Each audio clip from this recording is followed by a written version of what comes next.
La República Oriental del Uruguay es un Estado de derecho. Esto significa que estamos organizados de forma que todas nuestras actividades se regulan por la Constitución y la ley, y están garantizadas por la existencia de instituciones que son responsables de que esas normas sean cumplidas siempre. La Constitución instituye el principio de la separación de poderes. Pero, ¿la ciudadanía conoce cómo se dividen los poderes del Estado? Repasemos algo de lo que en su momento aprendíamos en la escuela. Las tres principales instituciones u organismos que constituyen el Estado son el Poder Legislativo, que tiene la responsabilidad de hacer las leyes, el Poder Ejecutivo, que se encarga de administrar el Estado y mantener funcionando los servicios públicos, y el Poder Judicial, cuya misión es la de impartir justicia. El término justicia proviene de la voz latina justus, pero ¿cuál es el conocimiento que tenemos los uruguayos del funcionamiento del Poder Judicial? Hablemos de los jueces. Son aproximadamente unos 500 y cumplen funciones en todo el país según las necesidades de cada sitio en particular. Un juez no puede deber favores o servir al Poder Ejecutivo de turno. La imparcialidad en todos los estamentos de la justicia es un bien primordial. Para llegar a una decisión es necesario desarrollar un juicio o proceso que da inicio a partir de la demanda de quien se siente perjudicado en sus derechos. La audiencia es el momento en el que el juez escuchará a las partes, actor y demandado, y recibirá las pruebas antes de dictar la sentencia. Esta tarea consiste en determinar cuál es la ley que debe regular el asunto en conflicto. Una vez que los jueces han determinado la solución para el litigio, dictan la sentencia, que es una decisión con fuerza de verdad obligatoria. Las partes protagonistas del conflicto deben cumplir con el mandato del juez sin excusa posible. En los últimos tiempos se viene llevando a cabo una reestructura dentro del Poder Judicial, intentando llegar a la ciudadanía a través de los medios y de Internet. Para eso se ha creado una aplicación que puede descargarse en teléfonos y tabletas y desde donde se pueden seguir unos 100.000 expedientes de todo el país. Como ciudadanos, tenemos que recordar que vivimos en un Estado de derecho. Eso significa que tenemos derechos y obligaciones que cumplir. Y tener muy en claro que con el debido respeto a las instituciones por parte de cada uno de nosotros, podremos llegar a una convivencia mucho más pacífica. Qué buen informe, Ale Labraga. Felicitaciones, extraordinario. ¿Cómo te vale? Muy bien, Daniel, muy buenas noches. Había que volver un poquito a la escuela, porque Sí. hablando con gente vinculada al Poder Judicial, decíamos, por ahí falta un poco como recordar esas cosas que son básicas. ¿Sabes ¿no? qué? Yo tomaría este informe, haría muchas copias, o lo dejaría a disposición de escuelas, liceos, colegios de todo el país que vinieran a hacer la copia de este video y que se lo llevaran, porque está extraordinario, logrado desde el punto de vista estético y además informativo, ¿vale? Roberto, ¿cómo te va? ¿Qué Buenas tal, noches, Daniel? ¿cómo ¿Todo te va? bien? Bien, Boca Andrade, ¿cómo andás? ¿Qué tal? Buenas noches. Bien, Connie Hughes, ¿cómo te va? ¿Cómo estás, Daniel? Bien, Buenas los noches. primeros entrevistados en esta noche, los primeros invitados son Ricardo Pérez Manrique, hasta hace un ratito nada más, ministro de la Suprema Corte de Justicia. Ricardo, ¿qué tal? ¿Cómo le va? Buenas noches. Y reitera el fiscal Gustavo Zubía. ¿Cómo anda, Gustavo? Mal, como siempre. Mal, pero empeorando. Pero empeorando. Sí. Mal, pero... Exacto. Ahora, ¿sabe qué? ¿Sabe cómo lo pongo mejor? Hábleme del informe que acaba de escuchar. Y bien dijeron ustedes, en un informe para recordar lo escolar. Ajá. Ahora, si pasamos a liceo, Sí. si llegamos a facultad y somos graduados, yo creo que el informe es más complejo. No es tan sencillo. Bueno, pero para empezar Está sirve, bien, ¿no? para empezar está bien. sirve. Es más, vienen informes complejos, Zubía, Vienen informes muy complicados, algunos, no digo escabrosos, que no es el término, pero complicados, duros. Vamos a tener acá una representación estética importante. Hoy decía en Telenoche, de pronto, un desfile de modelos en el piso de todas las voces, y suena frívolo, es verdad. Pero son modelos de justicia, o por lo menos aquellos que están en el imaginario de gran parte de la ciudadanía. Ale, ayúdame con la encuesta, sin dar datos todavía, sin dar resultados. Lo que les preguntábamos a ustedes a través de Twitter era cómo describirían a la justicia en Uruguay, asumiendo de base que es reconocida, primera en Latinoamérica, por su confiabilidad y transparencia. Y las opciones eran anticuada y lenta, pobre y dependiente, moderna y ágil, y la opción no opino. Ajá, bien. Vamos a los primeros resultados. Primero, hay una porción minoritaria, marginal, casi inexistente, de gente que no opinó. Exactamente, Eso. un 6%. 6%. Pero hay otro resultado. Sí, vamos a ver quiénes opinaron que la justicia en nuestro país es moderna y ágil. El 2%, Daniel. El 2% nada más entiende que la justicia uruguaya es moderna y ¿cómo representaríamos nosotros a una justicia moderna y ágil apelando a la tradicional imagen, a la estatua, digamos, de la justicia? ¿Vamos a darle vida a esa Vamos estatua? a darle vida. Vamos a ver esa justicia ágil y moderna que solo un 6% de los consultados han entendido como la justicia uruguaya.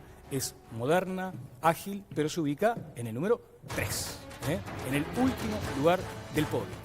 Vayamos ahora al resultado, Alejandra, número 2. Repasamos entonces, moderna y ágil el 2% y el resultado de pobre y dependiente fue de un 34%. Pobre y dependiente. Allí seguramente se asocia el concepto a las demandas de dinero de la justicia al Poder Ejecutivo, en fin, todo lo que sabemos respecto a la votación de recursos.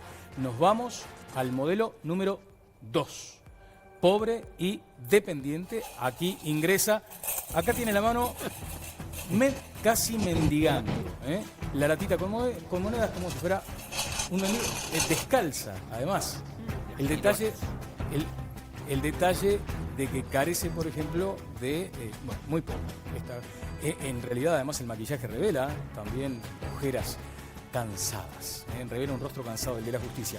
Nos vamos ahora, esa es la máquina de escribir que muchas veces se usa por parte de este modelo de justicia, un modelo cansino, un modelo demandante, un modelo que está como implorando permanentemente, mendigando recursos, así está representada en esta imagen. ¿Eso es lo que considera qué porcentaje? El 34%. El 34%. Bien. Hacemos un repaso, Daniel. A ver. Moderna y ágil el 2%. Pobre y dependiente el 34%. No opino el 6%. Y nos vamos. A la mayoría. Bárbaro, a ver. Que opinó que la justicia uruguaya es antigua y lenta y fue el 57% de las personas que participaron. Ajá. Anticuada y lenta. Bueno, vamos a ver ese modelo de justicia que los uruguayos perciben en su mayoría. Por lo menos debemos destacar, como siempre, a través de este sondeo de opinión. 1.575 votos. 1.575 la muestra general. Aquí viene la justicia. Ese folio, ¿de qué año es ese folio? ¿Subía? ¿O Pérez Manrique? Eso de Principios de siglo. Principios de siglo, eso es de principios de siglo. Y allí está la imagen de esa justicia que la mayoría de los uruguayos que participaron en esta muestra han señalado como la que perciben, ¿no? Lenta y sobre todo ya bastante avejentada. Los resultados de vuelta, dale, por favor. Vamos entonces. Anticuada y lenta el 57%. Pobre y dependiente el 34%. Moderna y ágil el 2% y sin opinar el 6%. Bueno, allí está. ¿Puedo pedir un favor, Daniel? Me gustaría hacer una práctica ya que tenemos a nuestros modelos de justicia. Le voy a pedir a las chicas... ¿Me permitís un Sí. ¿Te das cuenta? Acá hay un trabajo, es bueno Excelente destacarlo trabajo, por sí. otra parte, porque esto no es simplemente Muy que haya bueno. 3 chicas, a las que se haya ataviado. Quiero destacar un detalle no menor. Los 3 trajes son de un blanco que pretende ser además inmaculado, ustedes seguramente lo ven en pantalla, porque la justicia uruguaya está posicionado, no ya por nuestras opiniones, sino los organismos internacionales, consideran que es una justicia proba, una justicia que en Latinoamérica lidera el ranking en cuanto a la ausencia de corrupción y a la confiabilidad. Eso está representado en ese blanco inmaculado. Ahora, después ya vamos a otros detalles que han sido logros, en este caso de Michelle Aurán, una colaboradora extraordinaria, también participó la gente de maquillaje, de vestuario. Vean ustedes los elementos, ¿no? Ese archivo que no sabía que existía aquí en el canal, pero allí está presente. En fin, ¿qué me decías, Ale? A ver, ¿qué querés? Que me gustaría hacer una prueba. Le vamos a pedir a las chicas si pueden descender de las tarimas y vamos a pedirle a quien representa y que había quedado en el último lugar, es decir, a la justicia moderna y ágil, que pase al número 1, porque esa es la justicia a la que podríamos apelar como ideal en estos momentos, ¿no? Ese es el aspiracional, ¿no? O sea, como país, nosotros querríamos una justicia moderna, una justicia ágil, una justicia renovada, que mantenga además aquellos valores que la han caracterizado siempre. La pureza de esa indumentaria, pero que incorpore tecnología. Cuando empezamos a hacer estas consultas, todos nos narran algunos periplos lastimosos muchas veces por los juzgados y los esfuerzos enormes. Hay que ponerse también en el otro lado del mostrador. ¿Ustedes se imaginan a un actuario recibiendo en un momento a quien cometió una rapiña violenta, en el otro momento, 15, 20 minutos más tarde, una hora más tarde, al violador de un niño, por ejemplo, a quien cometió un hurto común y a quien cometió un homicidio.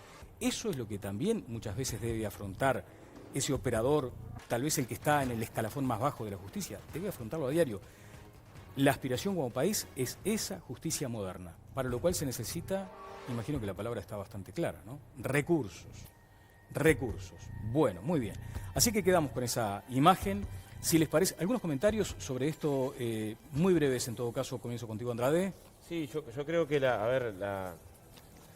el concepto de justicia no puede ser en el aire, no es algo etéreo, ¿no? Sino que es algo concreto y tiene también contexto histórico. Si uno refiere a cuál era el sentido de justicia en la Grecia antigua, bueno, el sentido de justicia establecía que estaba bien que hubiera nobles que se dedicaran al ocio y que hubiera esclavos. Y iba a haber quienes estaban oprimidos en ese sistema y entendían que la justicia era una cosa muy distinta que el régimen de derecho que establecía que eso era así. Yo creo que hay que entender el concepto de justicia como algo dinámico.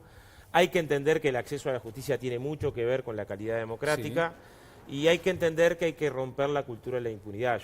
Después en los tips vamos a hablar, tenemos 300 causas de violaciones de derechos humanos en la dictadura todavía pendientes, ¿no? Hay tips que ha marcado Óscar Andrade respecto a lo que le demanda al sistema judicial actual. Conrado Hughes, brevísimo.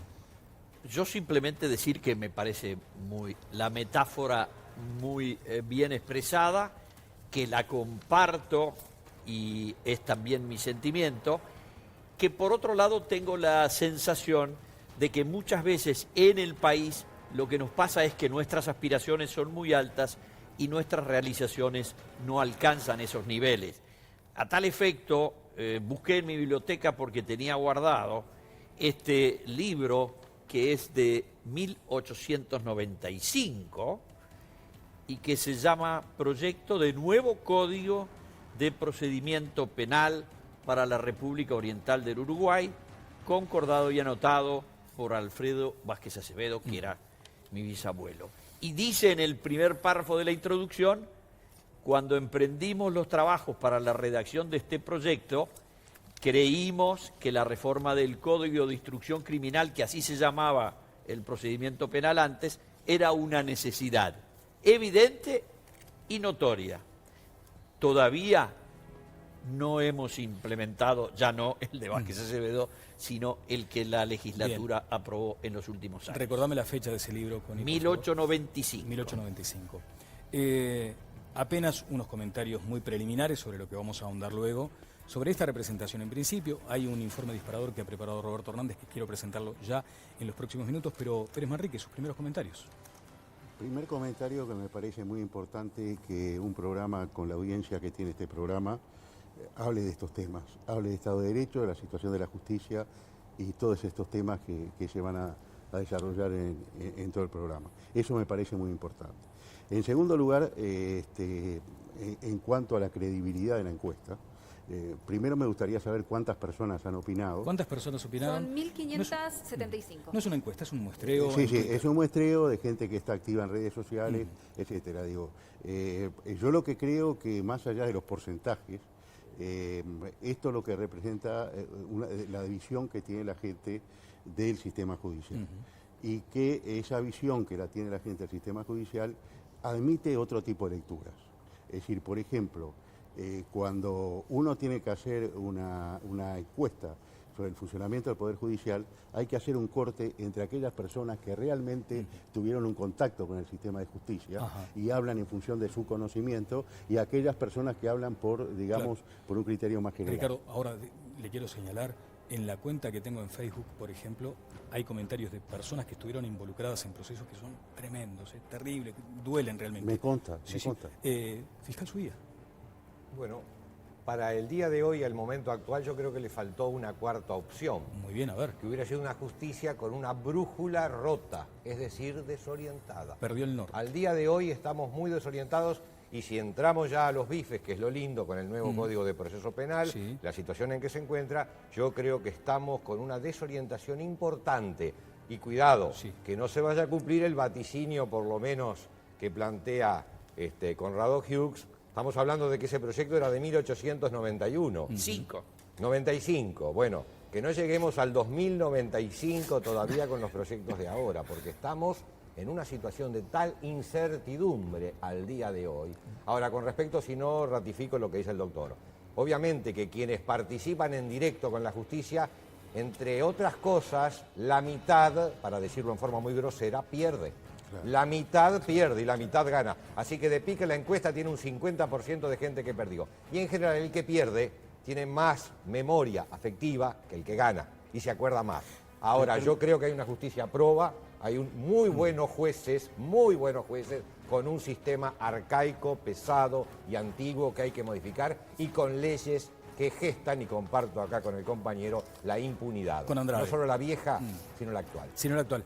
Vamos a los disparadores, Ricardo, si le parece, vamos a algunas pautas y luego... Sí. Una acotación histórica. Claro. Ese código, el Código de Instrucción, el Código de Instrucción Criminal fue modificado en 1980, ¿no? En el 80. No, por supuesto. En 1980 No esperamos hasta ahora. No. Vamos a las claves para ingresar a este segundo tramo del programa. Aquí están.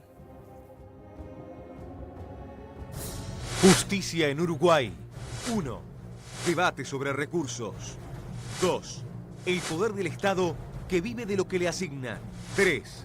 La imperiosa modernización. 4. Funcionarios en conflicto. 5. ¿Hay una justicia para ricos y una para pobres? Diario La República, 7 de mayo de 2017. Fiscal Jorge Díaz. Si solo los pobres van presos, es porque los ricos hacen las leyes.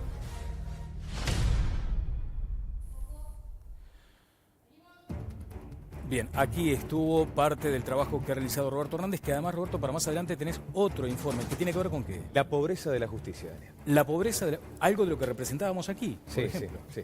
Pero muy pobre. ¿A qué punto? Al punto que... ¿Puedo a veces- adelantar el dato? Sí, lo tenemos ya publicado, creo, ¿no? Hay una visita a una morgue. Sí, a las morgues judiciales que están en estado deplorable. Y eso es lo que tú señalas como un rasgo de la pobreza de la justicia. Es que no hay actual. plata para muchas cosas, ¿no? Pero para arreglar las morgues falta muchísima plata y el programa en exclusivo iba a mostrar lo que pasa dentro de las morgues.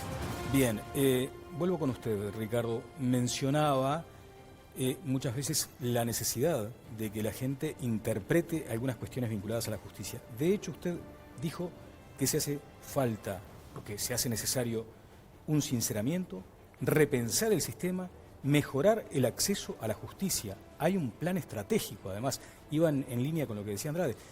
¿En qué consiste ese plan? Efectivamente, hay un plan estratégico que se aprobó en el año 2015, que fue elaborado en un contexto de debate, no solo internamente del Poder Judicial, sino en talleres donde se invitaron gremios, instituciones de la sociedad civil, etcétera. Ese plan estratégico fue la espina dorsal del presupuesto que el Poder Judicial propone para el periodo 2015-2020. Evidentemente los resultados no fueron los esperados y el objetivo central de ese plan estratégico es mejorar el acceso a la justicia, mejorar la comunicación del sistema de justicia con la gente con el objetivo de mejorar esto que hemos visto, ¿no? La satisfacción del usuario del sistema de justicia a partir de una cantidad de reformas estructurales que tienen que ver con comunicación, con financiación, es decir, porque ¿cómo llegamos a esto? Hay una cantidad de temas. Es decir, yo quiero plantear un tema que para mí es central y capital, que el Uruguay no ha resuelto, que es el tema de la autonomía presupuestal. Es decir, hay varios países de la región, estoy hablando de Costa Rica, de Paraguay, de los países de Centroamérica, en la cual se establece en la Constitución que hay un porcentaje del gasto total del presupuesto que se destina exclusivamente al sistema de justicia. Eso, en la experiencia comparada, entonces, hay países que han avanzado en la independencia presupuestal del Poder Judicial. Efectivamente. Bueno, acá en el Uruguay hubo un plebiscito que por pocos votos no se aprobó para instituir un sistema similar y hoy tenemos que, objetivamente, el Poder Judicial, que es un poder del Estado, desde el punto de vista presupuestal es un organismo del 220. O sea que como el INAU, como la universidad, como ANIEP, y lo que hace es un proyecto de presupuesto que luego pasa por la moledora de carne del Ministerio de Economía, va al Parlamento, donde hay un proyecto que es el del Poder Judicial, que no tiene financiación, y un proyecto muy recortado, que es el del Ministerio de Economía, que es el que tiene financiación. La demoledora de carne del Ministerio de Economía, Efectivamente. a la que acuden muchas veces entonces con la latita esa, casi Y como mendigos. después, bueno, todo el a mí me tocó la presidencia de la Corte en el año 2016. Cuando arrancamos el año no teníamos la certeza de poder cubrir, tener abierto el negocio hasta fin de año. Ahí hicimos abrimos un diálogo político con la Presidencia de la República. ¿Pudo hablar con el presidente? ¿Pudo hablar con el presidente? Sí, hablé 2 veces con el presidente. Hablé con el presidente de la República y conseguimos refuerzo de rubros. Eso, junto con una severa política de restricción del gasto del Poder Judicial, nos permitió llegar a fin de año. Y este año, que se han mantenido aquellos refuerzos de rubros, las perspectivas son un poquito mejores. Pero esto lo que quiere decir es que los juzgados pueden seguir abiertos. Esto no quiere decir que los juzgados funcionen de la manera que todos queremos. Pagan la luz, digamos. Pagamos la luz a los funcionarios, etcétera. Oscar. Sí, dos o tres referencias. Nosotros en general a veces tenemos la tendencia a mirar el tema de la justicia básicamente en la justicia penal, siendo una pata de la justicia. Sí. ¿No? Hay una encuesta que está publicada en la página de la universidad del año 2013 acerca de cantidad de personas que su relación con la justicia en tanto al acceso y no acceso. Y el no acceso a la justicia por ignorancia. Yo pongo un ejemplo, hace un par de semanas nos pasó en Tranquera de estar con compañeros de la forestación que te discutían que trabajando 22 jornales de trabajo, el aporte de 13 estaba bien. Les habían dicho que los 13 jornales a la caja estaban bien y entendían que no tenían reclamo para hacer. O sea, a veces una parte del derecho no ejecutado es la ignorancia del conocimiento del derecho. Y otra, la demora. En eso hay algunos planos en los que hay avance. A ver, los procesos laborales con sentencia definitiva demoraban en el año 2005 19 meses y 1/3. Y en el año 2014, último dato que está disponible en la página de la Suprema Corte de Justicia, pasó a 6 meses con cuarto. O sea, se redujo a 1/3 la duración del proceso laboral. O sea, el tema es cómo generás condiciones para que la agilidad en la justicia, aparte, no porque disminuyeron los casos que se inician, pasó de 4.400 a 6.700 también mirando el mismo periodo. Entonces, lo que creo que hay que tratar de abordar es, en un sentido integral, es hacer efectivos los derechos, ¿no? Y también hay otro concepto que no hay que abandonar, que es el de la justicia. Voy a poner un ejemplo. Esta semana pasada murieron 3 gurises en el Kennedy incendiados. Los proyectos de ley para utilizar la vivienda abandonada como vivienda social, todos fracasaron porque se entendía que chocaban contra la Constitución y el derecho de propiedad, ¿no? Tenemos en Uruguay miles de viviendas abandonadas, no vacías para especular, abandonadas, y familias que tienen esa condición de... Hay que reformar la Constitución entonces. Hay que entender que la justicia es más que el derecho en forma estática, sino en forma dinámica. Conrado. En realidad, la solución que tiene el Uruguay desde el punto de vista constitucional ha funcionado, y entiendo que ha funcionado muy razonablemente. El problema está en que la asignación de los recursos del Estado, y es muy claro cuando estamos ahora con 4% de déficit sobre el Producto Bruto del Uruguay, si el gobierno, a través de los distintos mecanismos que tiene para asignar el gasto, despilfarra, cuando viene el presidente de la Corte a traer un proyecto de modernización que incluya lo que va a pasar, por ejemplo, ahora, cuando llegue a ponerse en práctica las nuevas condiciones del Código de Procedimiento Penal, los recursos debieran estar. De todas maneras, eso, la justicia, es de los fines esenciales del Estado, en el que no tenemos discusión quienes defendemos los principios constitucionales de la libertad, que es el marco en el cual nuestra Constitución, bajo esos principios, fue acordada a lo largo de los siglos, es decir, por los 2 siglos que tiene de vida. Entonces, menudo favor le hacemos si metemos, tan luego uno de los derechos esenciales garantizado por la Constitución, como es el de la propiedad, y se la lleva puesto el Partido Comunista, cuyas experiencias en el mundo de manejo de respeto a la propiedad privada obviamente no son credenciales para nada. Tengo mucho material, un informe de Roberto que ya lo hemos señalado. Fiscal Zubia, ¿sus comentarios? Bueno, yo no tengo una función administrativa a nivel de las fiscalías, como sí ha tenido el doctor Pérez Manrique. La mía es esencialmente de trinchera, así que sobre el caso económico, la Fiscalía de Corte o la Fiscalía General ha tenido un buen trato presupuestal, un importante trato presupuestal, así que los comentarios, porque yo no estoy tampoco en la cocina, han sido positivos en cuanto al ingreso de personas. Lo que sí que tenemos a nivel jurisdiccional, yo creo que tenemos una creación de frentes muy grande que luego también se hace y genera un presupuesto muy costoso cuando quizá hubiera podido diligenciarse otros medios más económicos para hacer una justicia más eficiente.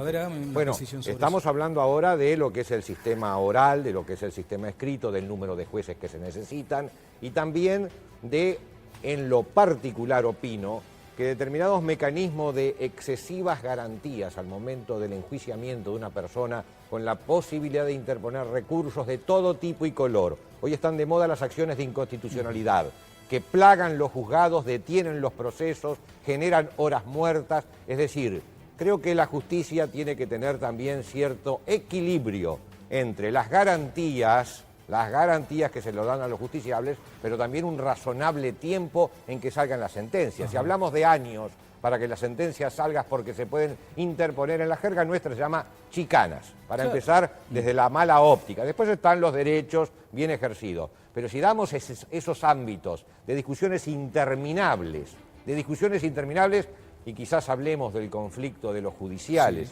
donde inclusive cuando había determinados fallos de la Suprema Corte de Justicia, había nueva legislación que obligaba a nuevos fallos. Bueno, todos esos procesos complejos hacen que la justicia se encarezca. Una justicia más sencilla, más simple, más ecuánime, pero también más diligente. Fiscal, dígame una cosa.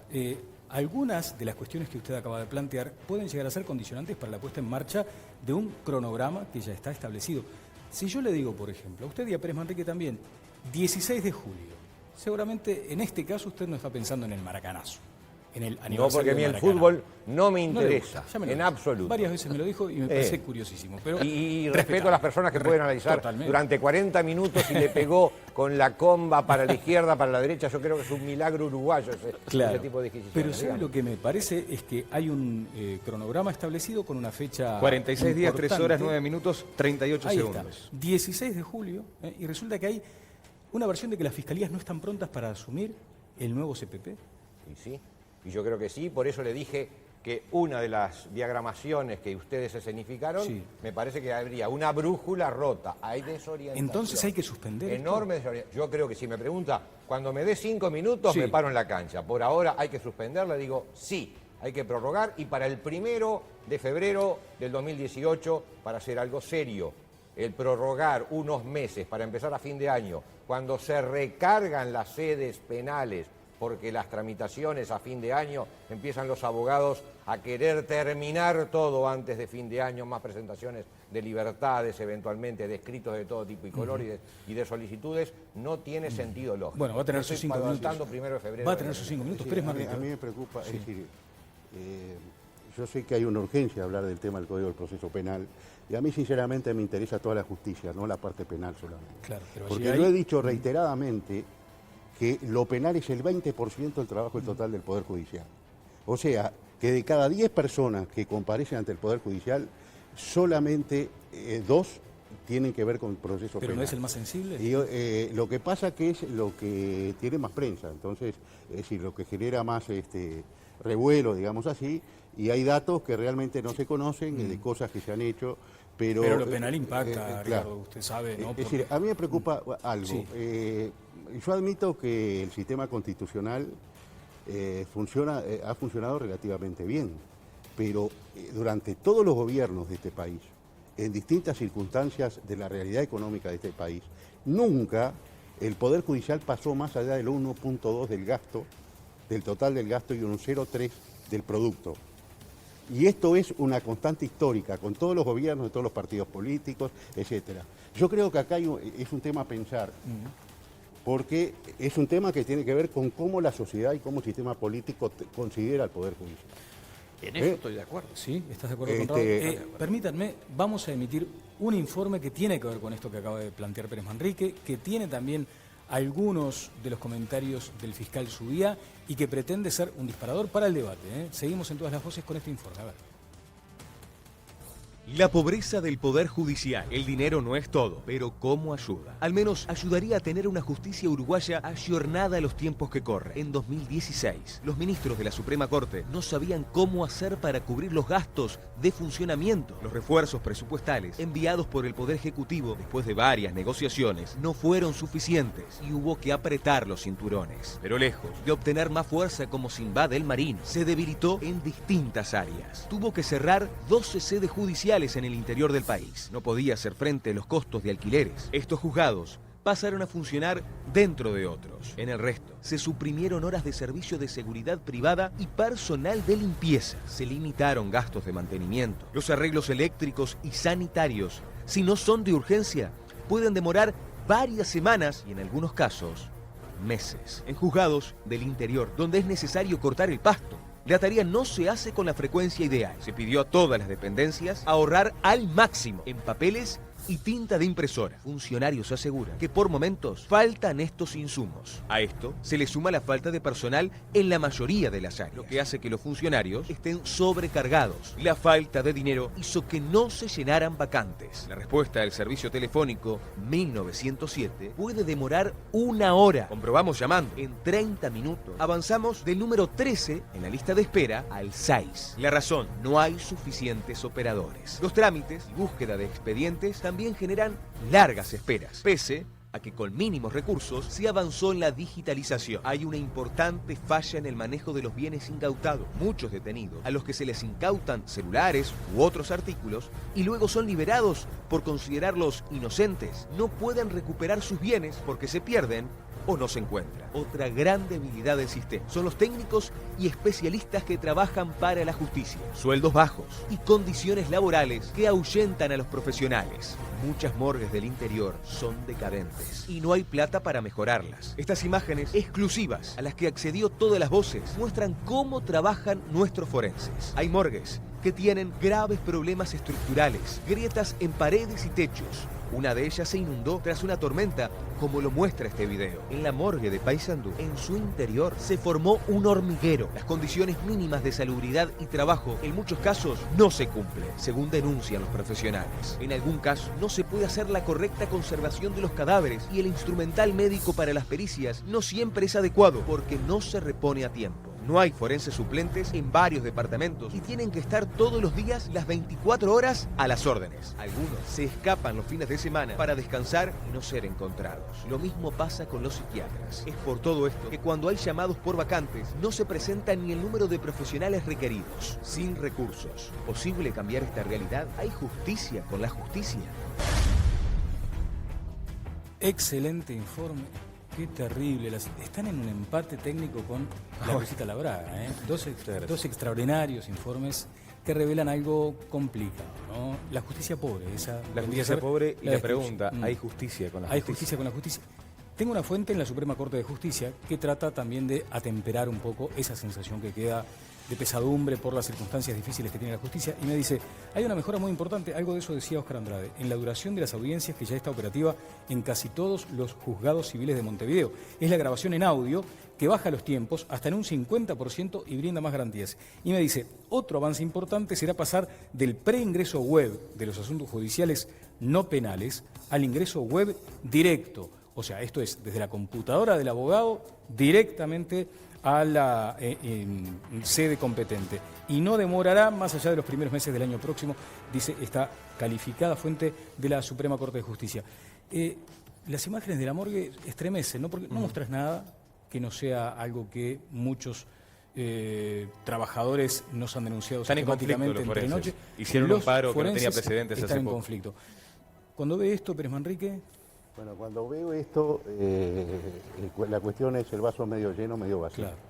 Es decir, la morgue de Montevideo... Ahora esas imágenes, director. Sí. La morgue de Montevideo de las más modernas de la región y funciona muy bien. Es decir, en el interior hay un problema porque la inversión que significa, muchas morgues están, las morgues en el interior están o en los hospitales o en los cementerios, y el mantenimiento de eso se hace muy, muy costoso. Inclusive en algún momento se barajó la posibilidad de trabajar con morgues rodantes, camiones que fueran quirófanos para trabajar, y eso significaba una inversión de decenas de miles de dólares que no se podía hacer. Yo quiero decir, la justicia uruguaya no es mendicante, la justicia uruguaya reclama sus derechos. Es decir, entonces, esa visión de que está estirando la mano pidiendo... Claro, usted dijo el Ministerio de Economía y Finanzas, una trituradora de carne, en fin. Ahí está, la justicia uruguaya reclama sus derechos. Esa justicia uruguaya, con estas condiciones, con todas esas condiciones negativas, ha hecho algo que usted ha mencionado recién, que yo iba a mencionar, que es el tema de una revolución tecnológica, es decir, la aplicación de un sistema informático en toda la República, la aplicación del sistema UDIRE, que está en el 75% de los juzgados civiles de Montevideo. ¿Y que rebaja en ese tiempo, más o menos? Para grabar en audio, sí, se hizo en este tiempo, para grabar en audio las audiencias, que va a ser fundamental para el Código del Proceso Penal, y además ese sistema que se llama ventanilla única, por la cual el abogado desde su casa interactúa con el juzgado sin necesidad de ir a la baranda. Bien, estoy viendo detrás de cámaras al señor senador del Frente Amplio, Rafael Michelini, y al señor diputado del Partido Colorado, Ope Pasqué, que estarán dando su mirada política de este asunto, porque además, hay una cuestión. ¿Qué pasa si medidas gremiales obstaculizan estos plazos que decíamos con el fiscal Subía? Porque acá hay un no pago de la sentencia de condena por parte del Poder Ejecutivo. Allí hay un tema político importante. Vamos a comentarios de Facebook. Exactamente, vamos a ver entonces qué es lo que opinan nuestros amigos a través de nuestro Facebook, que es facebook.com/todaslasvoces4.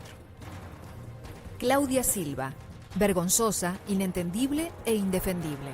Pedro De Vita, lenta, anquilosada, penosa, a veces justa, a veces injusta. Gustavo Galle, en su enorme mayoría honesta y confiable. No es independiente económicamente, lamentablemente por acción del Poder Ejecutivo actual que la presiona. María José Priliac, con muchas deficiencias. Bueno, Daniel, quería preguntarle al fiscal Subía algo que hablamos muchas veces y ahora estaba mirando acá también las opiniones de la gente. Obviamente este programa se llama Todas las Voces y estamos leyendo constantemente los mensajes. Estamos leyendo un 1% de los Sí, mensajes, de los muchos, ¿no? En este caso estaba mirando algunos de Twitter. Y claro, la gente habla acerca de, en el caso de la justicia del orden penal, del tema del ciudadano común. Tengo que pagar la DGI, el BPS, cumplir con mis obligaciones, ¿no? Si no, bueno, me van a cobrar multas, recargos, moras, etcétera.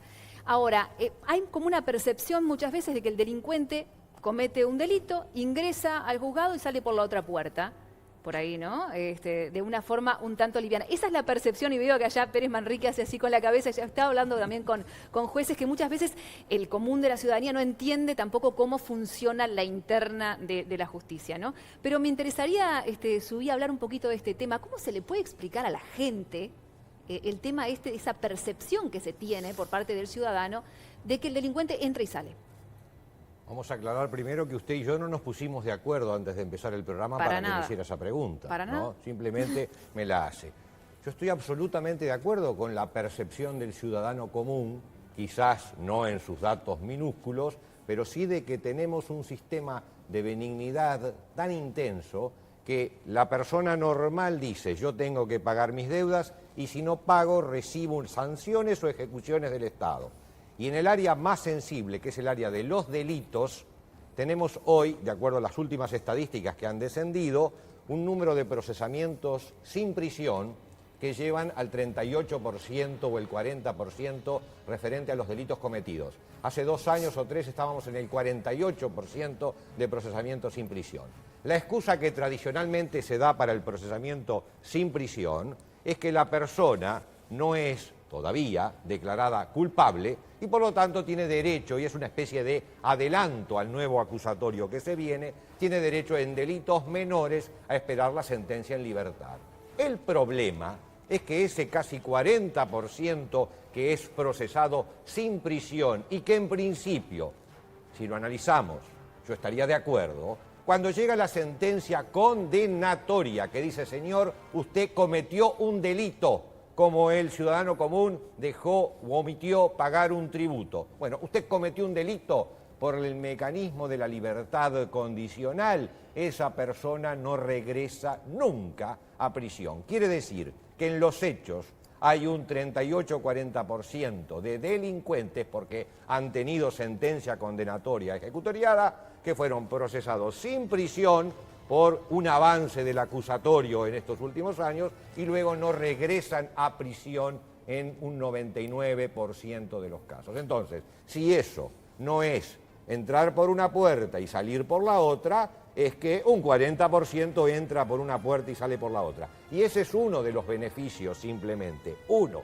Después tenemos en delitos donde las personas van a prisión, pero los delitos no tienen pena de penitenciaría, que en el papel se estampa una pena, por ejemplo, de 24 meses por un hurto agravado, pero en la realidad esa persona por libertad provisional sale a los 5 o 6 meses. Es decir, la pena fue de papel y la realidad no. Y termino. Sí. Libertad anticipada, suspensión condicional de la condena, salidas transitorias y redención de pena por trabajo o estudio, que a mi juicio, en los términos que hoy están formulados, capaz que podemos hablar después, es inadmisible. Doctor. Bien, yo discrepo radicalmente. Es decir, yo creo que la solución de la seguridad de la gente no es tener encarcelado a todo el mundo. Entiendo que la gente no entra por una puerta y sale por la otra, porque cuando se comete un delito condenado con pena que tiene una pena de penitenciaría o el fiscal anuncia pena optativa, esa persona va a la cárcel sí o sí, indefectiblemente. Y el procesamiento sin prisión, que es un adelanto del punto de vista científico, del punto de vista de lo que es la civilización del sistema penal. Es decir, porque hay que recordar que la prisión no es la pena que originalmente previó el sistema penal, sino que es una pena que aparece después en el correr de su desarrollo. Entonces, a mí me parece que esta política de que todo el mundo vaya preso, yo digo, y yo siempre me hago la pregunta, y lo he dicho en varios reportajes, ¿para qué ponemos presa a la gente? Entonces, la ponemos presa a la gente. Cuando le damos la oportunidad de redimir pena porque trabaja o estudia, decimos que está mal. Entonces, ¿cuál es la idea? La idea es llevarlos a la cárcel para que se pudran. No se van a pudrir en la cárcel, van a salir en el momento que cumplan la pena y van a ser muchísimo más peligrosos y van a cometer más delitos que si la sociedad hubiera actuado de ellos como corresponde, de manera de hacerlos superar la situación que los llevó a la comisión del delito. Y esto no es ingenuo. Esto no es ingenuo, esto se sabe que hay gente que es de muy difícil recuperación. Bueno, para esa gente hay que cumplir las penas y hay que aplicar la ley como corresponde. Y yo creo, es decir, pregúntele a cualquier persona que esté procesada sin prisión, si quiere salir del país, lo que tiene que pasar. Todos los problemas que tiene una persona que está procesada hasta que no se le cierra la causa, y si eso no es una pena de sancionar su delito, que a mí que me expliquen. Le voy a poner un ejemplo. Hay un caso que fue famoso en Rivera, donde se procesaron ediles de Rivera, que lleva añares tramitando, y tenemos decenas y decenas de personas con todas estas limitaciones de su libertad de manera totalmente injustificada. Fiscal Zubia. No, discrepo totalmente en el sentido que, vamos a sincerarnos directamente, hay un 38-40% que no pasa un solo día de reclusión. Si el sistema penal trabaja sobre la base de la recuperación del delincuente, bueno, bajemos a tierra y veamos si hoy existen procesos de rehabilitación efectiva. Yo creo que no. Y entonces el sistema penal, más allá de que lo desee, de deseos está empedrado el infierno. El sistema tiene que trabajar sobre bases ciertas y es sancionar al delincuente. La definición de delitos es la imputación de una conducta típica con una sanción, y eso ha sido así desde siempre. Antes se le aplicaba muchas veces la pena de muerte en el medioevo. Las cárceles es un mal sustituto, pero un mejor sustituto que la pena de muerte. Si tenemos un sistema penal donde el 40% al día de hoy, y lo que va a ser en el nuevo código, si no se modifica la libertad condicional, que va a ser escandaloso. Se sonrió irónicamente. Tenemos 11.000 personas presas en este país. 11.000 personas presas. Un sistema penal totalmente desbordado porque hay un promedio de 4.000 y pico de procesamientos cada 3 meses. Entonces, lo que hay que pensar, repensar el sistema penal, es decir, vuelvo a repetir, la cárcel no es el único castigo aplicable. Yo prefiero aplicar una medida sustitutiva, prefiero que el individuo reponga, es decir, a través, como lo habilita este nuevo código, a través de un acuerdo reparatorio, repare a la víctima por el delito que se cometió y no meterlo en la cárcel. En todos los casos, hay casos, vuelvo a repetir, no hay que ser ingenuo, hay casos que hay individuos que tienen que estar en la cárcel. Bueno, esos tienen que estar en la cárcel porque no hay otra. pero hay una cantidad de casos que se tienen que solucionar y la prisión no es la única respuesta. Permítame una chiquita. Sí. Que las cárceles están hacinadas lo sabemos todos. Que es escandaloso el nivel de hacinamiento lo sabemos muchos. Que son infiernos a veces lo sabemos todos. Pero ese es otro tema. Eso es responsabilidad del Poder Ejecutivo que tiene a su cargo las cárceles, el crear cárceles en condiciones. El razonamiento mío es, el ciudadano común está de acuerdo que a él lo ejecuten cuando incumple administrativamente y que consideremos que para el delincuente es pena el hecho de tener dificultades para salir del país o tener que concurrir a una seccional cada 15 días. Eso no es pena, aunque lamentablemente e hipócritamente los textos legales muchas veces hablan de pena. Bien. Eso no es pena. Eso es restricción de derechos. Eso es restricción de derechos. Restricción de derechos. Absolutamente. Restricción de derechos. Sí, cómo no. No es así. Yo no puedo salir del país cuando quiero, no me están Fíjate, restringiendo mi derecho. 16 de julio, ¿qué fecha cae? ¿Qué día cae? Porque de pronto, tanto su día como Pérez Manrique nos pueden acompañar si es el día del programa. Quedan 46 días. Sí, fíjate, a ver, si es un martes o jueves, bueno, capaz que de pronto el programa está saliendo un día más en la semana, pero bueno. Si el 16 de julio están dispuestos, seguimos el debate este que está interesantísimo por la calificada opinión 16 de usted julio es domingo. Gracias. Y de usted. Sí, claro. El domingo. Domingo. Bueno, venimos el domingo. Muy bien.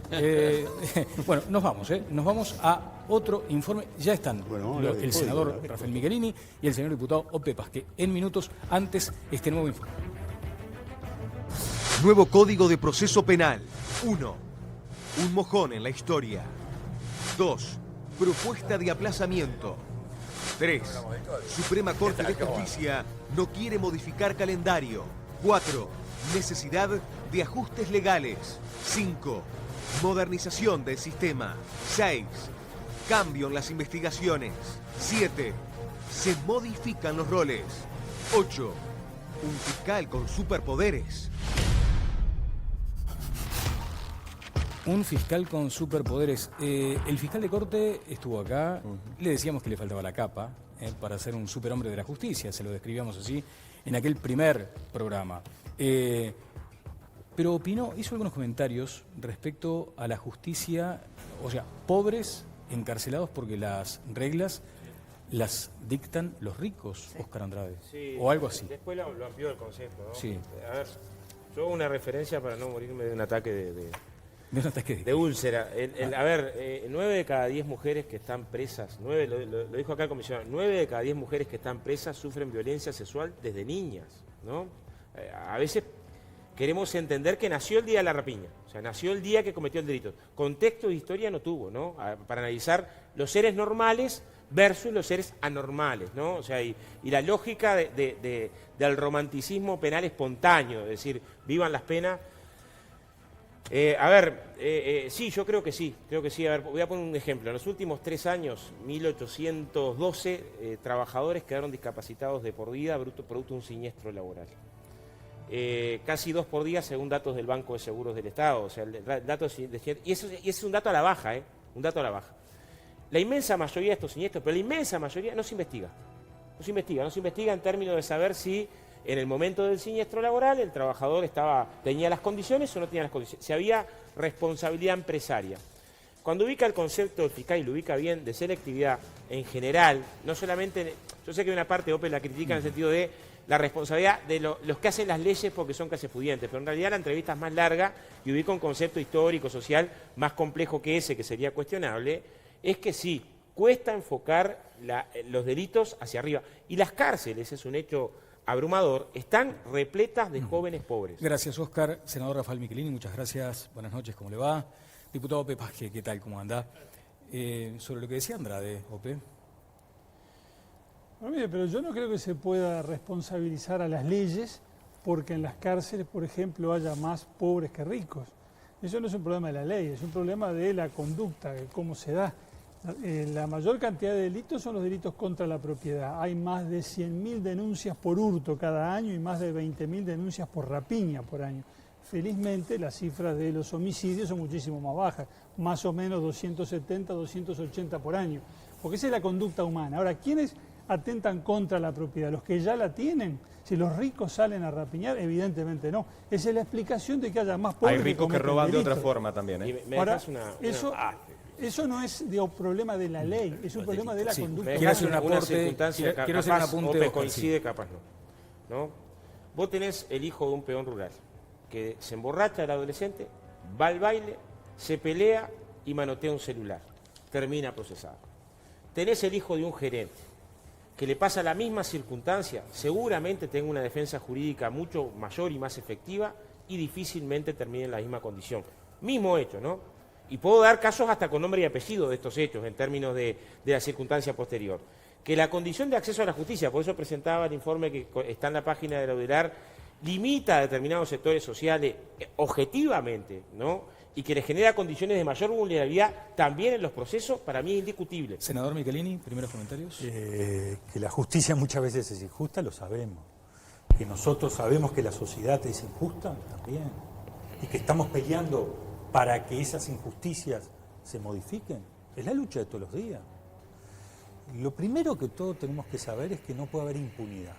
El que comete un delito, sea aquellos que lo cometieron en la dictadura, o sea, hoy alguien que lo comete violencia de género o una rapiña en la calle, tiene que saber que la sociedad le va a pedir cuentas y que va a tener que ser responsable ante la sociedad. Después vemos el tema de las penas, después vemos si hay libertad anticipada, ¿no? Después vemos todo. Pero lo primero es, tú no podés generar una víctima y quedarte tranquilo haciendo el daño a la víctima sin que la sociedad te pida respuestas. No, la sociedad te va a pedir respuestas. Deberíamos pedírselas a todas y a todos. Obviamente que hay personas que se defienden mejor porque tienen más recursos. Y obviamente que a veces se roba de otra manera. Pero nosotros tenemos que intentar aplicar la ley a todos por igual. Hoy terminábamos el informe, lo miraron, ¿verdad? De la pobreza del sistema judicial. ¿Vieron lo que pasa ahí? No necesita más plata. Hay justicia con la justicia en nuestro país. Una justicia que, por ejemplo, no puede dar garantías a víctimas. Bueno, para empezar hay una sentencia que ya no se está cumpliendo, ¿no? Una sentencia que el Poder Ejecutivo debe honrar, debe cumplir. Y va en línea con lo que preguntaba Roberto Hernández. Ope, allí hay una actitud del Poder Ejecutivo en negarse a cumplir con una sentencia. Sí, claramente, eso lesiona el principio básico del Estado de Derecho. Las normas deben cumplirse. Acá el Poder Ejecutivo se arroga el derecho que no tiene de no cumplir una sentencia judicial, lesiona la separación de poder, es realmente grave y va a conspirar contra la aplicación del nuevo Código del Proceso Penal, sin duda, porque con funcionarios en conflicto es muy difícil poner en marcha un nuevo código que innova radicalmente el proceso anterior. Ahora, yo quisiera hacer un comentario sobre esto que veníamos hablando últimamente. La incidencia de la pobreza en el procesamiento y la acción de la justicia y todo lo demás. Y vincularlo con lo que decía el fiscal Subí hace un ratito. Decía, 38-40% de los procesamientos son sin prisión. O sea, esos que van procesados sin prisión, en su mayoría, ¿quiénes son? ¿Son ricos o son pobres? ¿Son de las clases pudientes?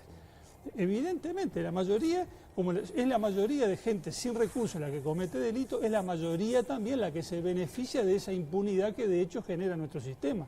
O sea, no es un problema de cómo está diseñada la ley, es un problema de que la aplicación se traduce en estas consecuencias. Ahora, el corolario de esto, cuidado con esto. El sistema es injusto, entonces estamos deslegitimando la sanción penal.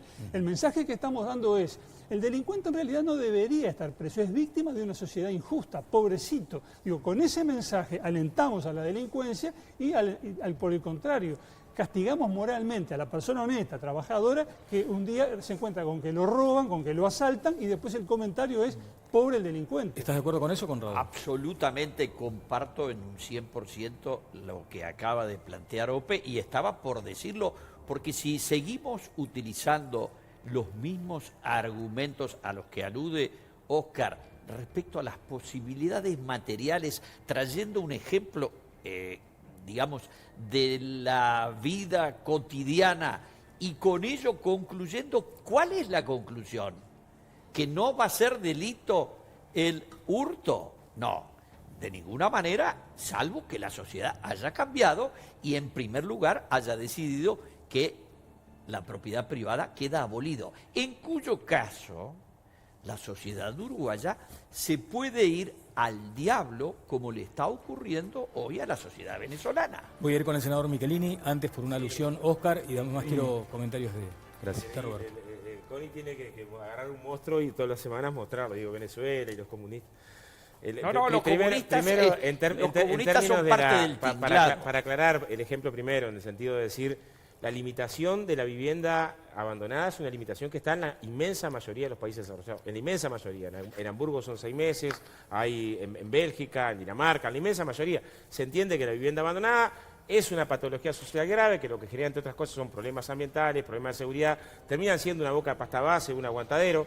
Entonces, nada tiene que ver con la forma en la que Connie lo entiende, pero en definitiva si es justo que tengas una sociedad en la que por año 30 personas mueren en incendios de asentamientos irregulares y decenas de miles de viviendas abandonadas, de gente que se murió, la sucesión quedó por el camino y la única forma es que alguien la habite ilegalmente 30 años para después, vía disposición treintena, el Estado pueda hacérsela. Parece que es lógico que no.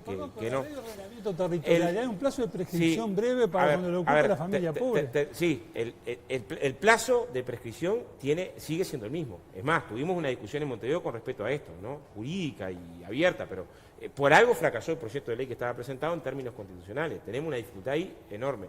La ley de ordenamiento territorial es la que permite por primera vez colocar el concepto de propiedad, ¿no? Pero el plazo breve sigue sin existir. Ahora, no, existe, hay un plazo más breve, no lo tengo presente ahora. Fuera de esa discusión, que el plazo hasta ahora de las viviendas sigue siendo treintena y parece ilógico. Ahora, la discusión era otra, era, en general, cuando hablamos de que la justicia tiene un corte diferente, voy a poner un segundo ejemplo. ¿Qué pasa cuando un empresario evade tributos a la DGI? Comete un delito, ¿no? Subdeclara, ¿no? Ha pasado casos en los que va preso. ¿Qué pasa cuando ese mismo... tiene que cometer un delito de defraudación que no pagar los impuestos no es cometer un delito de defraudación. Es subdeclarar, defraudar tributariamente, ¿no? Es decir, gané 10 cuando gané 100. Con ¿no? engaño. Gané 10 cuando gané 100. ¿Qué pasa cuando el mismo empresario también engaña al Banco de Previsión Social y dice, el trabajador contrata a Roberto y en vez de trabajar 5 jornales, trabajó 1 y le subdeclara aportes, ¿no? ¿Tiene responsabilidad penal? Ninguna responsabilidad penal. Lo que estoy diciendo es que en general el concepto de selectividad que colocaba el fiscal en términos de que, mismo ejemplo, ¿no? A mí, hasta ahora nadie me ha dicho por qué la inmensa mayoría de los siniestros laborales no se investiga. Cuando se investigan, al que tenés que investigar es un empresario, no al pobre que salió a robar, es un empresario. La inmensa mayoría no se investiga, ni tenemos una fiscalía especializada. Es que existe una lógica donde determinado tipo de delitos tienen un tratamiento y otro tipo de delitos, el del pobre, del asentamiento, tienen otro tipo. Bien. ¿Eso quiere decir que hay que habilitar el hurto? No, quiere decir que el derecho es una construcción permanente y está en tensión. Tanto Andrade como nuestro invitado de hoy, Rafael Michelini, coinciden en aquella raíz social del delito. Andrade plantea, de hecho, el Frente Amplio en su momento consideró la posibilidad de una reforma constitucional que debata, que discuta la propiedad privada. Se debería avanzar en eso porque ahora ha ingresado como en un stand-by, en un letargo, esa posibilidad reformista. ¿Pero usted está de acuerdo con que hay que revisar esto? Es un tema muy complejo. Bueno, pero un titular. Un tema muy complejo. Vayamos a lo principal para que no quede dudas de lo que está haciendo el gobierno. Nosotros combatimos la delincuencia. La policía combate la delincuencia. Y el gobierno está en eso. Y la mayoría de los delitos se terminan aclarando antes del año. Si después no hay pruebas, si los jueces entienden que las pruebas no son suficientes, si los jueces entienden que una persona que cae por rapiña, las otras 4 que él dice que hizo y que se aclaran, no están las suficientes pruebas para también procesarlo por ella, es otra cosa. Pero la policía está actuando. Le dimos material, le dimos armamento, le dimos preparación, le mejoramos los sueldos, sacamos a los que estaban corruptos y hoy estamos atacando el delito. Otra cosa es la parte filosófica o ideológica de cuál es la pena, de cómo tiene que ser el proceso penal, que lo estamos cambiando y demás.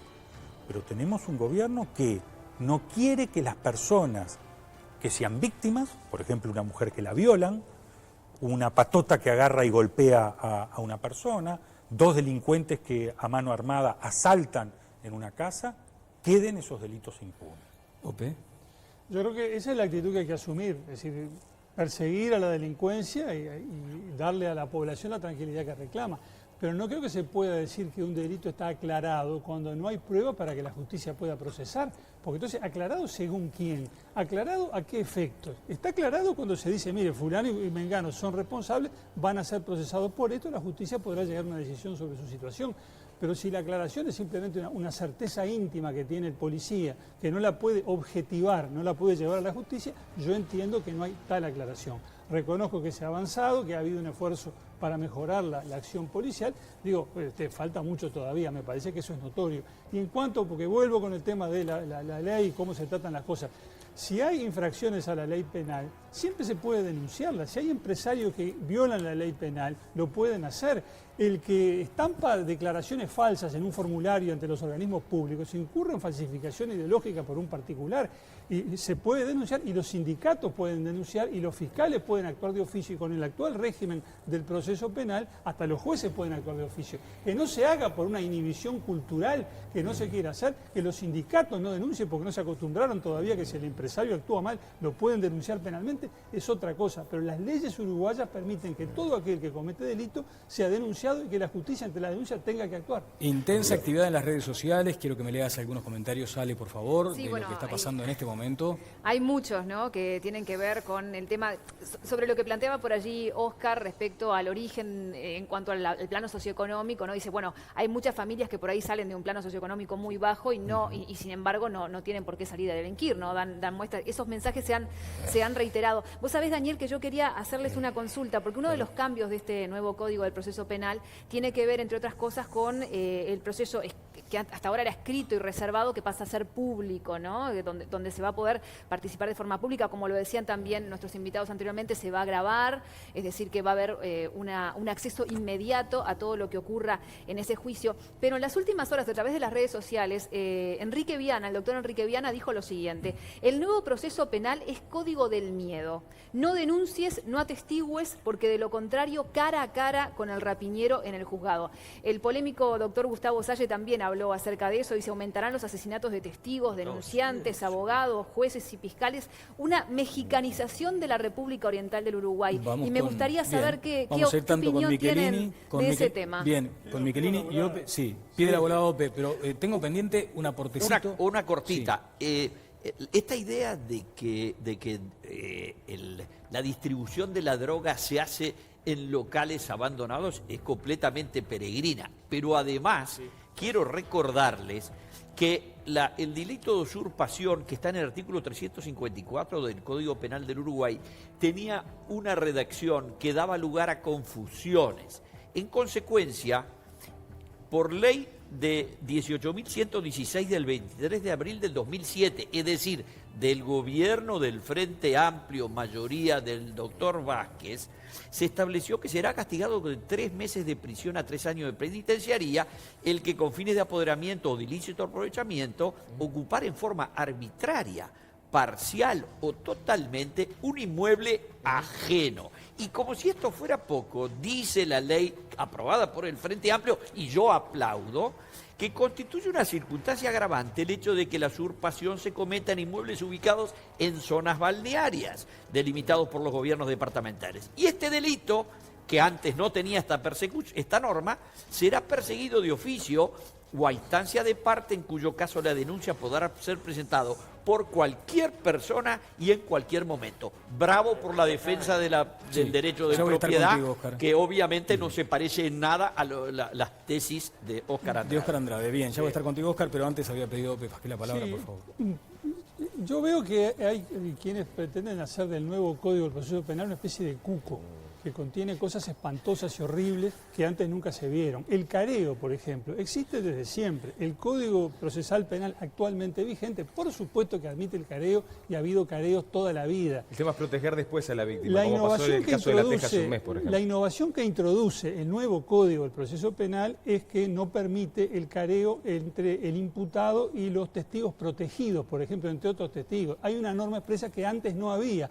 Antes, es decir, actualmente, porque el nuevo código no está en vigencia, se puede hacer careo con todo y con el nuevo código no. Y la reforma que se introdujo al Código del Proceso Penal el año pasado, no recuerdo exactamente si la ley 18.436 o 446, una diferencia de pocos días, prohíbe además el careo entre el imputado y la víctima.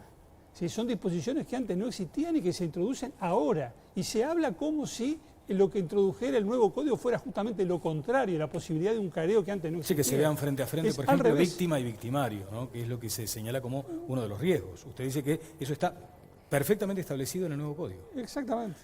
Michelini. Pero además estamos haciendo una reforma que somos de los últimos países de América Latina que tiene este sistema. Y vamos a un sistema moderno, que por supuesto habrá que ajustar, que por supuesto los fiscales tendrán que acostumbrarse a la nueva tarea que tienen, que por supuesto los jueces tendrán que replegarse para no contaminar las pruebas y solo quedar como juez actuante. Todo esto es una gran revolución que estamos haciendo y que va a haber problemas. Y esos problemas los tendremos que atender. No podemos analizar todo esto por algunos aspectos puntuales. Ahora, si la visión que tiene la ciudadanía es que no tenemos una justicia moderna, que no tenemos una justicia que actúe en forma rápida y la estamos modificando, el momento de modificar, nos viene el chucho, no vamos a ningún lado. Roberto. Sí, bueno, no alcanza solamente con modificarla, sino asignarles más recursos, lo que decía hoy Pérez Manrique. Más recursos. Bueno, pero no todo el sistema, el 1,2% en muchos años. Pero quiero decir otra cosa. Le puso todos los recursos que pidió la Suprema Corte de Justicia y la Fiscalía. Sí. Los recursos que no hay personal suficiente para atender el teléfono. 1 hora demoramos en llamar al 1907, si no pruebe, senador. Pero no es un recurso que tenga que poner el gobierno. ¿Y de dónde sale? Pero, no sale el poder. Pero el ¿De Parlamento dónde sale la tiene... plata que tiene el Poder Judicial entonces? Pero, ¿le puedo decir toda la guita que le estamos dando? Pero no solo para esta reforma. ¿Vio cómo está la morgue? Pero la culpa va a ser de los parlamentarios. ¿Del interior entonces? Pero va a ser la culpa de los parlamentarios si no ponen el telefonista para atender, es lo elemental. Pero capaz que no hay plata para contratar más personal. ¿Pero por qué no asumen ellos la responsabilidad de entonces, hacer ¿de las quién cosas? es la responsabilidad? Pero el telefonista me está diciendo a mí que es un problema cuando tienen millones de dólares en su presupuesto. El telefonista me podrá decir, tenemos otro problema de locales. Podría ser discutible. El telefonista. ¿Es culpa del Parlamento? ¿Es culpa del Poder Ejecutivo? Judicial, por favor, cuando vino el presupuesto no había capítulo. Pero el telefonista. No le habían dado nada. El telefonista. Eso es un detalle menor. Ah, bueno, por es una favor. cosa u otra, pero es que juzgamos por los detalles menores las cosas grandes. Y las no cosas se le dio grandes. más que una suma insignificante. Cada vez que vamos a dar recursos nos dicen aumentan el déficit fiscal. No es cierto. Siempre que le vamos a dar recursos a un sector, aumentan el déficit fiscal. Le negaron los recursos a la justicia, a la Corte Electoral, al Tribunal de Cuentas, al Tribunal de lo Contencioso Administrativo, porque no les gusta que los controlen y prefieren no darle plata a los órganos que tienen que controlar al gobierno. Esa es la verdad de la milanesa. Pero esto es Uruguay. Esa es la verdad de la milanesa. Es Uruguay. La Si Corte es Uruguay, Electoral es siempre se absolutamente lo ha tratado independiente. No le dan recursos el a los Tribunal órganos de control. Cuentas es absolutamente La Corte Electoral no independiente. es un órgano de contralor. Al Poder Judicial le escatimaron los recursos, al Tribunal de Cuentas lo mismo. Pusimos prioridades. Al Tribunal de lo Contencioso Administrativo lo Ustedes no le mismo. daban a nadie. Ustedes no le daban a nadie. Le dimos mucho más que ustedes. No, y ustedes no le daban a nadie. El enganche. Y llevaron el país a la bancarrota. Ustedes recortaron. Llevaron el país a la bancarrota. Sí. Bueno, por ahí favor. está. ¿Cómo vivía la gente ahora y cómo vivía la gente fue la antes? crisis del 2012. Ustedes se beneficiaron de una salida ejemplar que hasta el mundo toma como referencia la salida uruguaya de la crisis. Y se beneficiaron ¿Y quién con nos 10 metió en años el huracán? de precios ¿Quién nos metió en el huracán? Excepcionales. ¿Nos metió en el huracán nosotros? Pero no la ¿Nos metieron debías, ustedes? no la debías a la crisis del 2002, Rafael. Que me digas, la salida de Achugarri, fantástico. ¿Y quién nos metió en el huracán? De la justicia y de la plata que ustedes no le dan a la justicia y de la deuda que tienen con los funcionarios no, judiciales. todos los ciudadanos. Y que no le pagan o que tienen sentencia de condena. Ustedes quieren aprobar Hubo asfixia a la Suprema no Corte. aprueban impuestos. No No aprueban que haya más déficit. Senador. Quiero no aprueban reasignación más. de gastos. Dejen de producir cemento en ANCAP y perder 25 millones de dólares por año y denle plata a la justicia. Hubo una actitud de asfixia. ya venía de antes. Hubo una actitud de asfixia No a la me parece justicia. claro. En el presupuesto no estaba, el capítulo del Poder Judicial no estaba. Es cero incremento. Oscar, te aludieron. Sí, de vuelta, a ver. Nosotros tenemos... Connie vive en un país donde las viviendas abandonadas no hay boca de pasta base ni aguantadero. No sé dónde vive Connie. Acá seguro no es. Es claramente. Yo sé dónde vive, pero sí, no sé puedo también, decir sé también, pero por ahí cerca no. Blanco Pero y Guayaquil. es un problema, es un Estoy problema. en la guía, me pueden llamar tiene por razón, teléfono. tiene razón, buscaban la ley de ordenamiento. De todas formas es un drama. La ley de ordenamiento permite la privación en la década cuando tenés un plan previo y tenés todo un proceso anterior. De todas formas tenés un drama ahí que es difícil de entender. Repito, 6 meses en Hamburgo para entender un caso desde el punto de vista de patología urbana.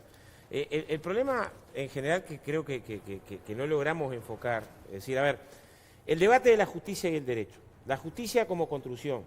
Es claro que si yo voy a un remate, el orden de prelación que dice que el banco está primero que yo para cobrar los intereses, para el dueño del banco le va a parecer maravilloso, le va a parecer lo más justo del mundo. Y para el sector asalariado que va con su crédito laboral atrás del banco, le va a parecer que es muy injusto. Entonces, además vas a inventar derecho comercial. Claramente, no, es el récord. Lo que estoy queriendo colocar en discusión, créame, lo que estoy queriendo colocar en discusión es que en general es probable que tengas ante una misma circunstancia puntos de vista que estén divergentes. Y no se puede analizar la justicia como un hecho estático. La justicia es un componente dinámico. Esto es un Estado de derecho. Sí, Cuando claramente. una empresa quiebra, tiene que aplicar la ley concursal. La ley concursal que dice que es una ley, que no viene de Dios, ¿no? No viene de Dios. Y es una buena ley. No viene de Dios. Yo lo que estoy es diciendo, una buena ley. yo estoy diciendo que estoy de para acuerdo. esa buena Vieron ley, que el Frente Amplio no hizo todo para mal. esa buena No ley nos hay estamos puntos de vista. escuchando, No, no nos estamos No, escuchando. pero acá a mi A lado ver, sí. por favor, No, decías, no digo. Conrado. Yo lo que digo es, hay que entender que en un Estado de derecho lo que se aplica no son ni los criterios del Partido Comunista o el secretario general del Zunca, ni los criterios de la buena ama de casa, ni el que está haciendo la cola en la feria. Se aplica la ley. Gracias. Conrado parece Conrado parece que no me entiende. Yo lo que quiero decir, lo que quiero decir es que del punto de vista, es así desde el punto de vista jurídico. Es una norma que prioriza los créditos financieros, ¿no? No, Por lo tanto, no son los créditos financieros, entonces, por lo tanto, se llaman los por lo tanto, reales. el banco que tiene una deuda con la empresa que se fundió está primero en la fila para cobrar. No es verdad. Lo que puedo decir del punto de vista conceptual es que el trabajador que tiene una deuda con la empresa porque lo despiden, en mi opinión tendría que tener una preferencia diferente Bien, al banco. vamos a volver Perdón, a un pero sobre aspecto. esto, Sí. un brevísimo, digo. Quien prestó el dinero y tiene, por ejemplo, garantía hipotecaria o prendaria pueda cobrar, no solamente lo beneficia a él, beneficia el crédito en la economía, porque si quienes prestan la plata después no pueden cobrar, no es que se beneficien los trabajadores, es que se termine el crédito y a la larga se perjudican todos. No es que no pueda cobrar, lo que estoy diciendo es, tiene derecho a cobrar como tiene derecho a cobrar el trabajador su indemnización por despido. Lo mismo, te puedo decir, hace 10 años que trabaja en un lado. ¿Quién tiene que tener más derecho que él cuando el emprendimiento entra en crisis o en concurso? ¿Se entiende? O sea, así como vos me podés decir... Lo tenemos que pero es lo resolver que de dice otra la manera. Así como vos me podés Afectar decir... el crédito. Claro. Capaz que hay que resolverlo de otra manera. Claro, hay presentado un fondo de insolvencia patronal. Bueno, por yo ejemplo. yo lo que digo es... laboral es privilegiado yo lo que Claro, el digo, crédito en laboral segundo es lugar, privilegiado. que de la misma forma en la que vos mirás por el sistema financiero, no puedes decir, pero el trabajador que estuvo 30 años ahí, tiene que quedar afuera. Pero ¿Se no entiende? dice eso la ley. Está en segundo lugar. Claramente está en segundo No lugar. está. Después Lo que los- dicen los los que que tienen tienen garantías reales, Porque dice si la no, ley. Oscar, dinamitas el funcionamiento de la economía, se terminó el crédito, no hay economía sin crédito. Lo que estoy Y no hay diciendo- crédito si sin no hay garantía. Lo que estoy hipotecas, diciendo, sonamos. Ope, y Rafael lo coloca, es que la construcción del derecho, en ese caso Fondo de Insolvencia Patronal, implica construir alternativas que tengan un concepto de atender un elemento que es justo. ¿Qué es más justo que el trabajador que estuvo 30 años ahí y es despedido tenga derecho a cobrar su crédito laboral? Del punto de vista de lo justo, no puede decir, bueno, priorizo sobre lo justo lo instrumental de la economía, ¿no? En ese caso, el derecho construye atendiendo un principio de justicia, es decir, bueno, no tiene sentido que el trabajador que estuvo ahí la mitad de su vida quede afuera de su crédito laboral. ¿Se entiende el razonamiento? Se entiende. pero es Yo el digo, tuyo, está muy no es bien, el- está Gracias. contemplado. Hay un el del aspecto. Frente Amplio. Sí, gracias, Los Conrado. trabajadores después de lo que tiene garantía real. ¿está Si bien? queda, ¿no? Si no queda, no. Como pasó en Fripur, para ponerte un ejemplo. O sea, si queda, ¿no? En muchos casos no queda. Oscar, lo Y tenemos que después hay resolver. muchos otros. Lo tenemos que resolver de otra manera, porque aunque estuviera primero, puede no cobrar. Claro. Entonces hay que resolver eso de otra manera, no afectando el crédito. Pero de vuelta lo que quiero decir es, cuando se atendió esta norma, se atendió privilegiando una circunstancia, ¿no? Se atendió privilegiando una circunstancia, se acaba de fundamentar, decir, bueno, la prioridad es el funcionamiento del crédito y no la demanda del trabajador que queda en segundo lugar en ese caso. Porque Se abre si un no se concurso. van a perjudicar muchos trabajadores. Yo creo que nos hemos no solamente distraído, los que no gracias, cobran, sino todos gracias los demás que Oscar. quieren tener empleo. Nos hemos distraído de un aspecto que me parecía para este programa central y tenía que ver con, si que estamos hablando de justicia y con principios de la justicia, tenía que ver con algo que mencionaba Rafael Michelini. Se ha avanzado en la modernización. Hoy mostramos al comienzo del programa la percepción que tiene la gente sobre el funcionamiento de nuestro sistema jurídico judicial. Y allí decíamos, bueno, hay una aspiracional como país que tiene que ver con esta justicia ágil, moderna, manteniendo además ese vestido blanco inmaculado, alejado de actos de corrupción. Lo cierto es que cuando se avanza en la concreción de un acuerdo para mejorar el código, hay limitaciones que tienen que ver con los reclamos de los funcionarios y sobre todo con lo que mencionaba Ope Pasqué, que está instalado hoy en ese incumplimiento, Rafael, del Poder Ejecutivo sobre una sentencia. Y eso puede condicionar el funcionamiento del nuevo Código del Proceso Penal. No debería, bueno, porque todos tenemos que ser responsables que este código, sí, todos, que también los funcionarios creen en él, se ponga en vigencia. Sí, bueno, pero el conflicto del Estado, del Estado en su totalidad, con los funcionarios se va a arreglar. Se va a arreglar.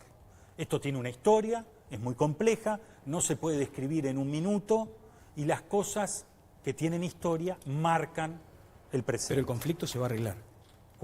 El conflicto se va a arreglar. Pero arreglamos una parte, sí, a ver. Arreglamos una parte, cuando se pensaba que se iba a arreglar la otra, se empataron. Ya encontraremos la salida. Pero acá hay que tener una cosa clara. Cuando nosotros votamos el código y el diputado Ope Pasqué era senador y fue uno de los que más empujó y puso su sabiduría y su profesión arriba de la mesa para que el código fuera lo mejor posible, pactamos que entrara el 1 de febrero de 2017.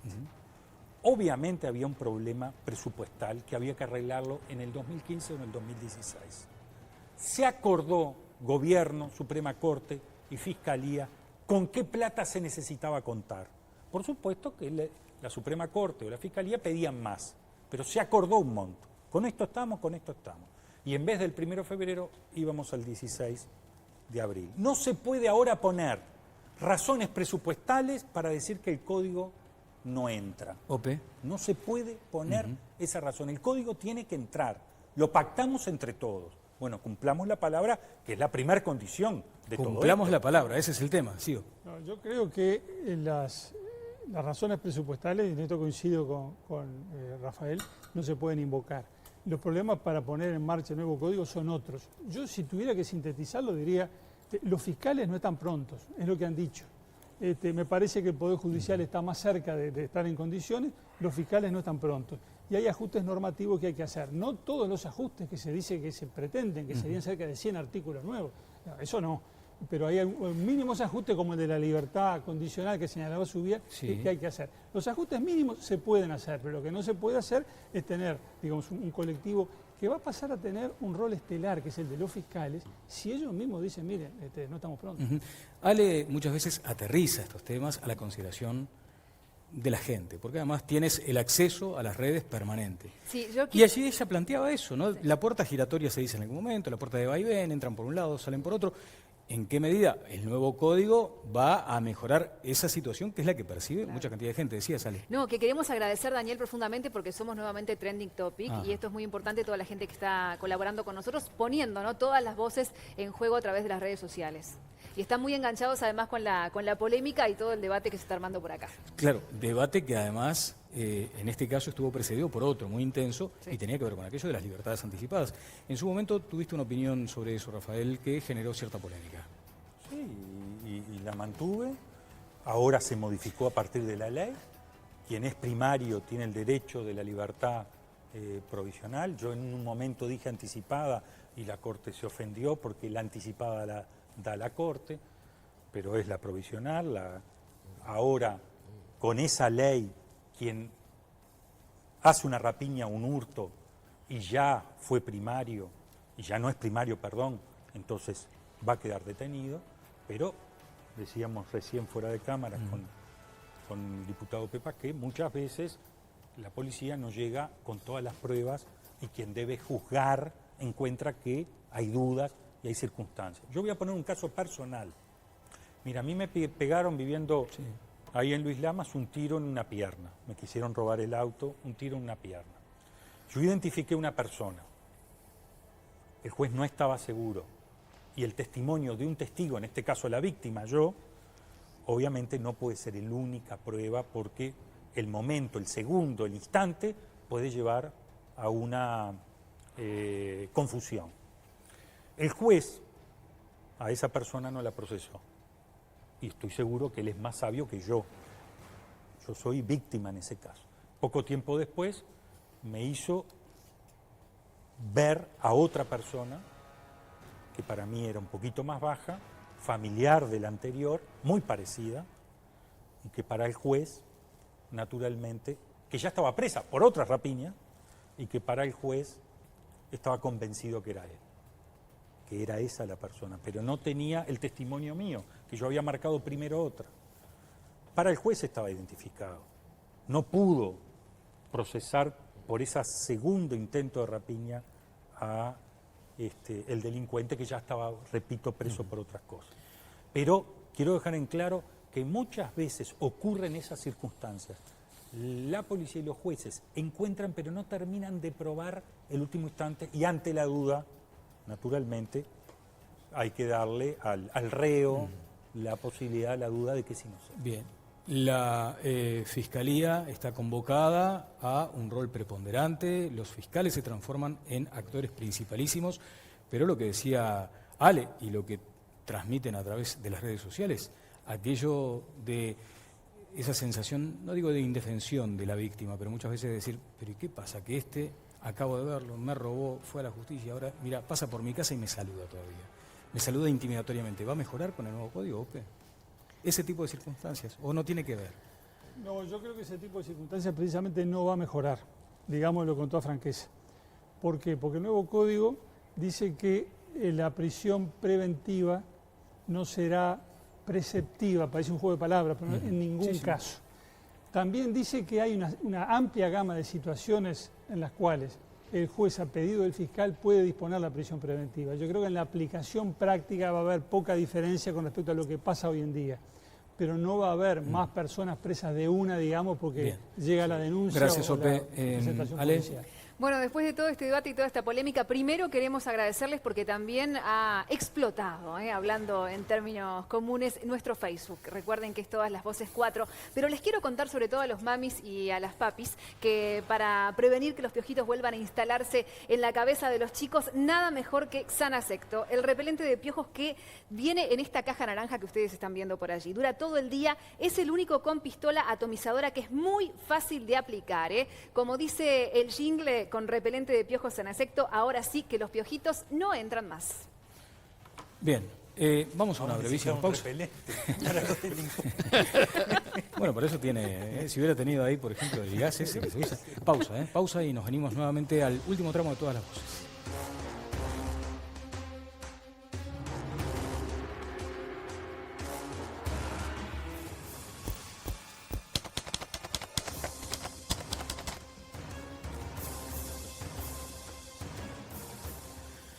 Queridos amigos, el panel como siempre brillante, el señor senador Michelini, muchas gracias, señor diputado Pepe Vázquez, muchas gracias.